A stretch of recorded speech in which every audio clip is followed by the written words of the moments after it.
who found out the hard way there are no easy games. One week you can dominate a really good team like the Dallas Cowboys, and the next week you can lose to a underwhelming Browns team with the backup quarterback in. So it's just I guess that's what makes the NFL fun. And I'll say this before I go any further. The 49ers deserve to lose that game. That's my team, but they looked awful, Patrick. They had no business winning that game. They looked awful, but I have to say, even though Brock Purdy had a little bit of trouble, they say it was the rain, they said the ball slipping out of his hand. He did put them in the position to win at the end of the game. And you know what I say?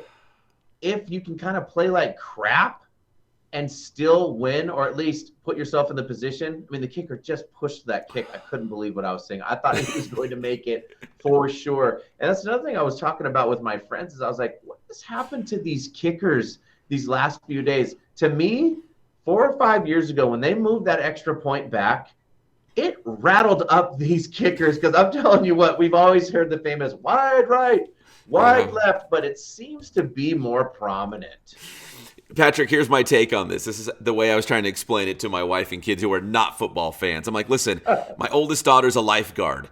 99% of the time, all you're going to do is just stand there and probably yell at kids and say, hey, stop running around the pool. That's all you're going to do. But that 1%, when they need you, in an emergency, when they need you, they're paying you to jump into action because you know what to do. That's the life of an NFL kicker. For the most part, you're chipping in extra points, you're doing kickoffs, but that 95% of the time, that's the case. But that 5% or that 1% when the team actually needs you in that moment, that's why you're getting paid. And he did not show up. My boy Jake Moody, man, should have chipped that in from 41 yards out. Absolutely, and it didn't happen, just like you said, man. And I remember interviewing Warren Moon one time when we were like, hey, humans make mistakes. He was like, he has one job. I got to worry about this guy. I got to worry about this guy. I got to know this guy. He's got one job. That's it. And he just blasted the kickers. He's like, I don't care. You have one job. That's all you have to worry about. I got to worry about a million things. That's my take, too. Some people say, oh, well, they shouldn't have been in that position at the end of the game. They should have had a couple touchdown lead. Yeah, that's true. But the kicker's got one job. That's why he gets paid. Not the kickoffs and touchbacks and, 30-yard extra points or whatever. No. You're getting paid to come up when the team needs you the most. That's why you're getting paid to make those game-winning field goals. So it was just very disappointing. But if there's a silver lining to it, the Eagles lost too. So now there's no undefeated teams in the NFL. So when I saw the Jets beat the Eagles, I'm like, what is going on today? The Browns beat the 49ers. The Jets beat the Eagles. What a weird day. The Zaxter did just enough, and he handed that rock off to Breece Hall, and he did some damage, even to win the game. I mean, they just ran it right up the gut on him. Yeah, Breece Hall for the New York Jets is probably the best running back that nobody talks about, or at least here on the West Coast. We don't even really know who this guy is. Yeah, but luckily for the Jets, they got a great defense. Breece Hall's a great running back. They might not be able to throw the football that much, but they're going to keep him obviously in a lot of games, and that defense harassed Jalen Hurts all game long, just like the Browns harassed, Brock Purdy. So again, parity is alive and well in the NFL. Now we have no undefeated teams as the 49ers and the Eagles go down on the same Sunday. Just weird. Right, and it does make you wonder, are we headed for another Eagles-49ers NFC Championship game? I'd like to say yes, but man, who knows from week to week, right? When you think you figured out the NFL, who's the best teams, who's a serious contender, the Browns and the Jets come from out of nowhere off the top rope and take somebody down. So that's what makes it fun. Even with my 49ers losing, that's what makes it fun.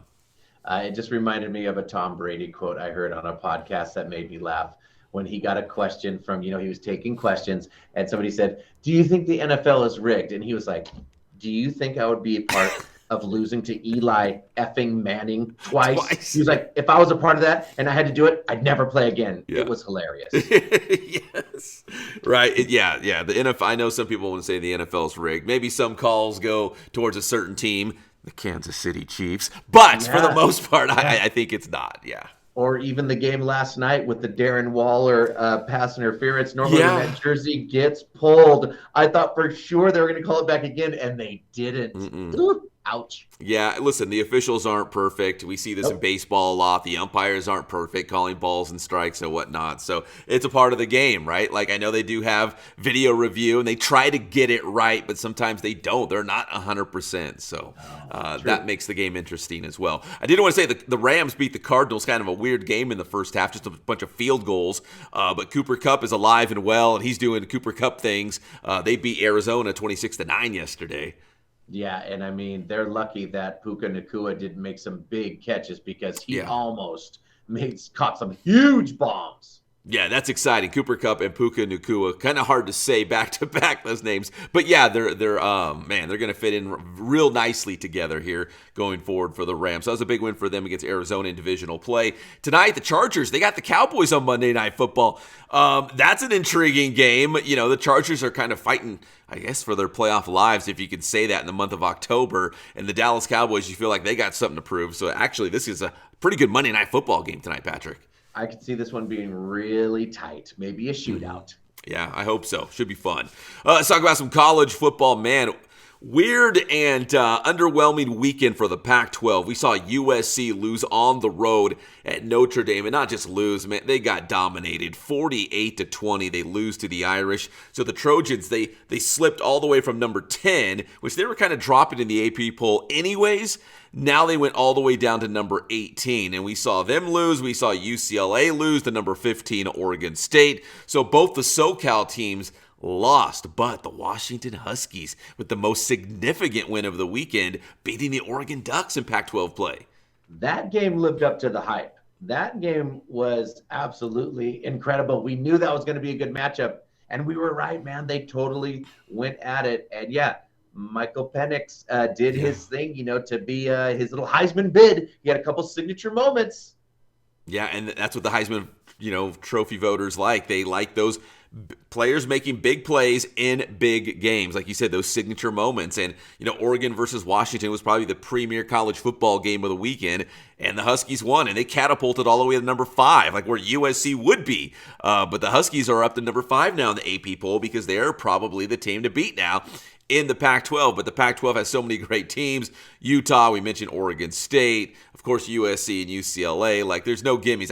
I'd be surprised if Washington or somebody goes undefeated through Pac-12 play. I just don't see it happening.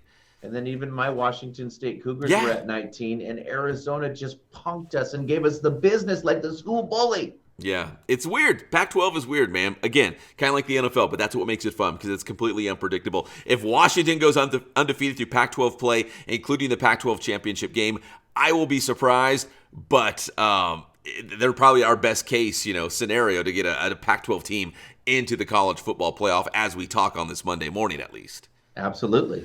And finally, Patrick, Major League Baseball playoffs. We had Game 1 of the American League Championship Series. Game 1 goes to the Texas Rangers, 2-0 against the Houston Astros. I know the Houston Astros are still very polarizing, so I know a lot of people are excited for Corey Seager, a former Dodger, and the Rangers getting that big win. My kids are very pumped for Corey Seager, one of their favorite players. And as we say, the rule of Pep, the Rangers are staying hot, and we're about to find out if the Phillies are staying hot too, because the rule of Pep says that it's going to be the Rangers and the Phillies, and I really feel that way because they feel like the two hottest teams, at least right now. The Fightin' Phils, they got the Diamondbacks in Game 1 tonight. So if you're a Dodgers fan, you don't want to see Arizona advance, right? You don't want to see a team inside your own division get to the World Series. I would assume so, especially after they just swept LA. Right, and then the Phillies are, they're feeling themselves too because they made it very far last year. Yes. And here they are knocking on the door again. So, they have that confidence of like, hey, we belong here. And they do, right? They do. And they've got a pretty good young core. Like you said, they made a run last year, couldn't get it done. Then maybe this is the year for the Fightin' Phils. But the Texas Rangers, from out of nowhere, from the American League West, maybe they get the job done. But again, that was only Game 1. So the Houston Astros, they've been around the block a bunch. So I would be not surprised to see Houston battle back in this series. So it will be interesting to see what happens. We will catch up with our guy Pep on Thursday. Pep, tell me how to get your stuff. You can catch up with me anytime on Inland Sports 24/7. That's Inland Sports Twitter, Facebook, Instagram. We got the Inland Sports YouTube channel. Check it out. Thanks, Pep. There it is, my man.